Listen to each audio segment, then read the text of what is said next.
73,000 deaths nationwide. Yes. And you know what? But let's qualify that, because every time I look at that 72,000 and I listen to what the CDC said and what they told our own U.S. Senator, who was a doctor, he got the paperwork from the CDC that said if there's anybody, even if the test does not show or you haven't tested somebody, you can call them COVID death related because of that, right? And I'm not going to get into the numbers, it's 13,000, 39,000, whatever it is. If it's coming flat out, and we've got a CDC official on and Dr. Birx too saying, if we think it's COVID, we're calling it COVID, right? I think the 72,000 is double. I think it's probably half of that, honestly. Half to 3/4 of that number is probably more accurate than calling it 72,000. And you can call it anecdotal, you can call it a lie. I have seen stuff come through on my Facebook feed that was shared about someone had an elderly relative parent, had an underlying health condition, and that they had been, for lack of a better term, dying of for years, finally passed away, but they tested positive or had symptoms of COVID-19, and they called it that. And I think it was lung cancer was the last one I saw. Yeah. So here's lung cancer patient. Nobody's going to survive the lung cancer, right? You're going down one way or the other. Right. And it's a lung cancer patient who then catches the virus and it's called a COVID-19 death. And you touched on it earlier that so you look at the deaths and the breakdown, and the deaths per month nationwide ran about 55,000 per month, 55, 57 per month over the course of the entire year. And as you touched on, if you look at the graph today, you've got deaths attributed to COVID-19, and deaths attributed to everything else are down. Right. You know, and that's what's driving me crazy. That's what makes me think, am I the crazy one? Am I nutty for putting on the tinfoil and believing that this is somehow being scammed or worked? I'm not saying it's fake, but somebody is certainly conflating, inflating, whatever they're doing, massaging the data to make it look different. And, you know, I think the biggest thing is we haven't had a giant run of Kroger workers dying, of Costco workers dying, of Walmart workers dying. And they're exposed every day to hundreds, if not thousands of people.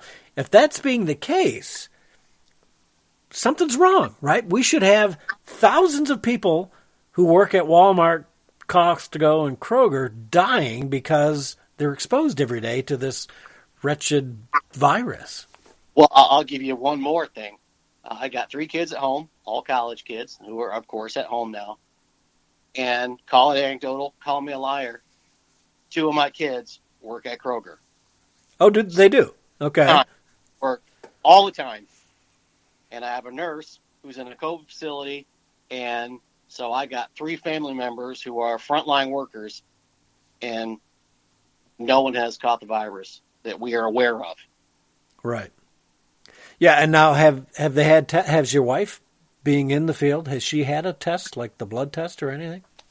Yes, she has been tested. Yep. And she has no antibodies? I don't know. I just know that she wasn't feeling well one day, and so they gave her a test, and she was negative. So okay, so she doesn't have it, which means she's still susceptible to get it. She doesn't even. She's working, she's exposed, and still hasn't caught it. Now, how crazy is that? If you're a frontline nurse, you don't have any immunity, you're exposed every day, and you still haven't got it. God bless. She's obviously doing the protocols properly, for sure, you know. But, you know, it gets to, and where I was going with that, obviously, is relative to numbers. And we just saw another thing today. That the U.S. has 4% of the entire world's population, and we have 28% of the reported COVID deaths. Which seems a little odd, doesn't it? Right. Now, you can that says one of 2 things. Either our medical professionals and facilities are woefully inadequate, which I don't believe, or somebody's playing with the numbers. Yeah. Because there's no other explanation. That's your 2 choices. Yeah. Yeah, what did I see? I thought I heard that we've tested 8 million people here in the U.S., which is huge compared to Yeah, the rest of the world, right? Because nobody else has done those kind of numbers, and they're saying now right, we're doing like 300,000 a day at this right. rate of testing people, which is great. I'm all up for the testing. But my thought is, what test are you giving? You know, if it's an antigen test that shows, yes, you don't have it now, but you had it at some point in the last 3 months, 6 months, whatever. One thing, and I'm not a doctor, so if somebody wants to email me and say, Gary, you're wrong, please let me know. I'll be happy to have you correct me. But I'm assuming that when you take the swab, the nasal swab, that's checking to see if you have it right now or not. It's not checking to see if you have antibodies. It's checking to Correct. see if you have the actual live germs in you. Right. And in that case, you are right now infected. It's not that you weren't. So, you know, how many of us, I still believe, my thought goes back that this thing got to the United States way back in November, December, and has already burned through a big chunk of the population. I mean, well, the only way to really know that is to do the antigen test. And hopefully quick enough before the antigens go away, because you never know how long they're going to be there, right? Okay, well, here's an interesting point, and I don't know if it's right. It's just something I heard, but I mean, it was from just a speech given or whatever, that the author date of the COVID economic stimulus bill was January 24th. I heard that as well. Yeah. And I haven't been able to confirm it. If you find that link, please email that to me or text it to me, whatever, because I want to go back and visit that. Because again, it wouldn't be it wouldn't be the Drift radio show without putting the tinfoil on, right? I loves me a good conspiracy. But I mean, it should be easy to find, right? You would think, yes. So I'm glad you brought that up. If you find it before I do, please email it to me, and I'll put the link up, because I want to know if that's true, because that really strikes you as odd that, you know what? Very telling. Yeah, and who was? I want to know who the authors were. And were they Republicans? Were they Democrats? Did this come as something out of the Trump administration? I don't know, but I'd like to know more about that. That's news. That's the kind of stuff I want to turn on Fox or MSNBC or CNN and see. But God forbid you'll never see that story, right? No, and like I said, that to me is very telling. We weren't even talking about it on January 24th, and yet there's a stimulus bill being authored. Yeah, that's good. I'm gonna look that up tonight. I'll start digging for that information. That's a great one to come out. Because of my recollection, and that's right about the time we started just hearing about it in China. Yeah, if I remember correctly, right? Yep. And so yeah, all right. Well, we've kind of COVIDed that one to death. I want to move on to something that I think you probably have a pretty strong opinion on. General Flynn, charges were dropped by the DOJ yesterday. We all kind of knew, we're hoping anyways, that it was coming, that it should have happened. But it even caught me by surprise. I went out and watered some plants and came back in, and there it was on the news. And you know what? I poured a drink. I was celebrating because I'm like, yes, good for the general. You know, this guy has been screwed over so badly, lost everything, went bankrupt, and it pled. What drives me crazy now when I watch CNN or MSNBC or even Fox, you know, you get these pundits who say, well, it doesn't matter whether they dropped it. He pleaded guilty. He had no choice but to plead guilty. I want to see him sit in the Senate and testify. The only reason I pleaded guilty is because they said if I didn't, they would attack my son. Right. You know, I want to see that. I want to see that on the news. I want it to be all over the news. And it makes you wonder. I thought to myself, are the Democrats even going to let him? Do they not want him to show up in the Senate or the House to talk? Well, and it's funny too, because I saw the other side of it, like, oh well, of course they dropped the charges. You know, that's Trump at play there. Exactly. They want to say it's, but you know what? You got to love Barr, dude.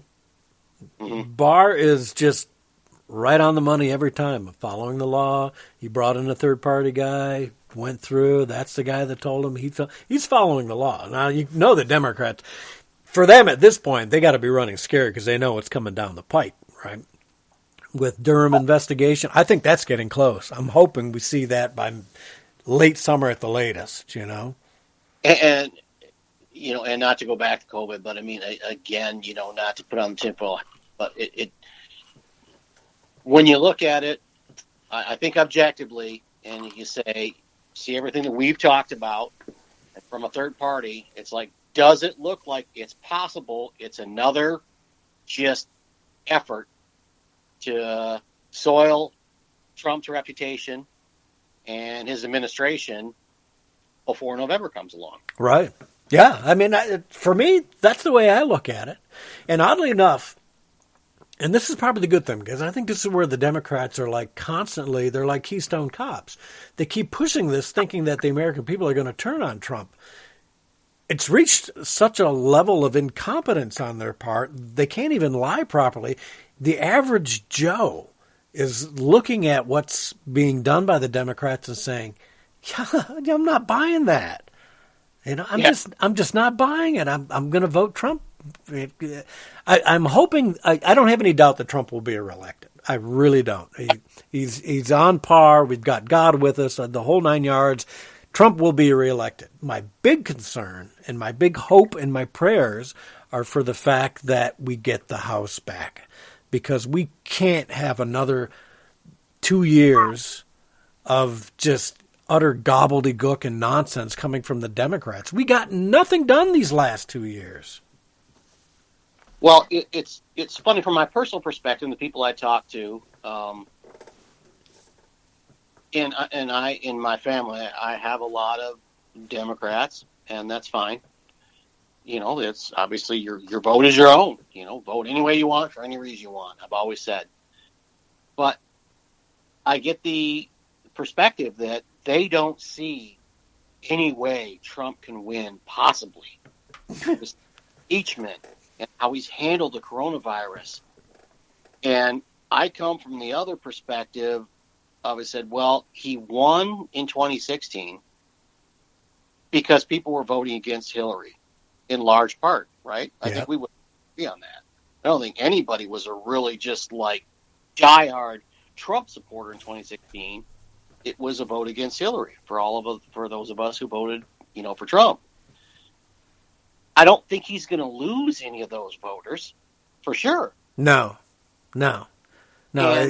You're still going to get the Trump fans, right? Right. You've seen obviously movements in the black community. Oh yeah, I mean that's the thing, right? We're now showing regular polling, and this is the polling run by the liberals, is now showing 30% voter approval in the black community for Donald Trump. They always said if the Democrats lost 8% to the Republicans in the black community, they would lose elections. And now you're talking 30%, and the Hispanic is tracking the same way. Right. So I don't, I just, and I'm not going to argue with their family, friends, and relatives. And I'm not going to argue with them. And I'm not going to lie. I do have 2 personal bets made with 2 close family members who said that they didn't see any way Trump could win. Oh my gosh! Yeah, that's somebody with a head. I said them up the anus. It's just if you don't think Trump has any chance of winning, you are as out of your mind as possible. So, and it's interesting perspective, because I said, okay, well then bet me X number of dollars, and it wasn't large, but it was not $10. Right. Enough to make you think, and they're like, well, and I'm like, see, you say you have confidence there's no way you can win, but you won't bet X dollars on it. Right. Put your money where your mouth is. Oh, you didn't say it was chance. You said there's no way he can win. So why would you not bet on him losing? And the point was just to make the point that you don't really have confidence. You say that, but you don't really believe it. Yeah, that's cognitive dissonance at its best, right? How many people, and I don't know that I bet you if you asked a psychologist or a psychiatrist, they would say, I've never seen so much cognitive